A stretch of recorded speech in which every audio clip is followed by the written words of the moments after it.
ఎంతోమంది మతోన్మాదులు బైబిల్‌ని తప్పుగా పట్టుకోవాలని వచ్చి, ఏదో తప్పు సమాజానికి చూపియాలి బైబిల్‌లో అని వచ్చి, వల్ల కాక ముప్పు తెప్పలో పెట్టి 3 చెరువులు నీళ్ళు తాగి మట్టిలోకెళ్ళి నిత్య నాశనం అయిపోయిన వారు ఎంతమంది ఉన్నారు చెప్పండి.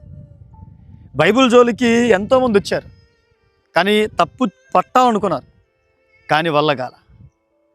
కానీ ఇప్పుడుకి వాక్యం తరపున పోరాడేవారు ఎంతోమంది ఉన్నారు. వారిని బట్టి నేను చాలా సంతోషిస్తున్నాను. ఎందుకంటే వాళ్ళ గ్రంథాల్లో ఉన్న తప్పులన్నీ కూడా నిజాలు.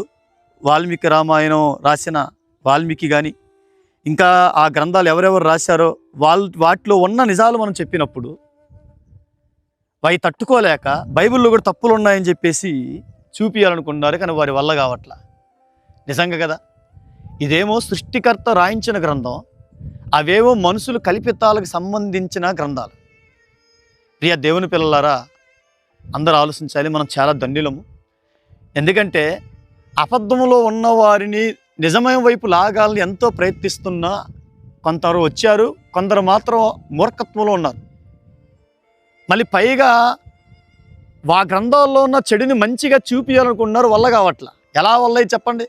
రాసింది రాసినట్టే చెప్పాలి. రాసింది ఇది ఎలా కాదు అలా కాదని సొంత మాటలు చెప్పి ఆత్మవంచన చేసుకుంటూ, ఆత్మను మోసగించుకుంటూ ఇంకా మూర్ఖులుగా ఉన్నవారు ఎంతమంది ఉన్నారు మతోన్మాదులు.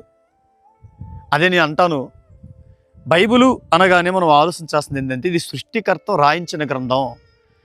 మంచిని చెడుగా చూపించటం ఎవరి తరం కాదు.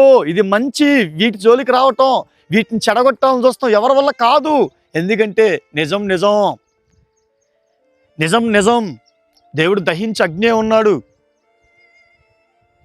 అగ్ని జోలికి వస్తే మనిషి కాలిపోతాడు. అలాగే సృష్టికర్త రాయించిన గ్రంథాన్ని తప్పు పట్టి సమాజానికి చూపించాలంటే అది ఎవ్వడి వల్ల కాదు. ఎందుకంటే బైబిల్లో అన్ని వాస్తవాలు ఉన్నాయి.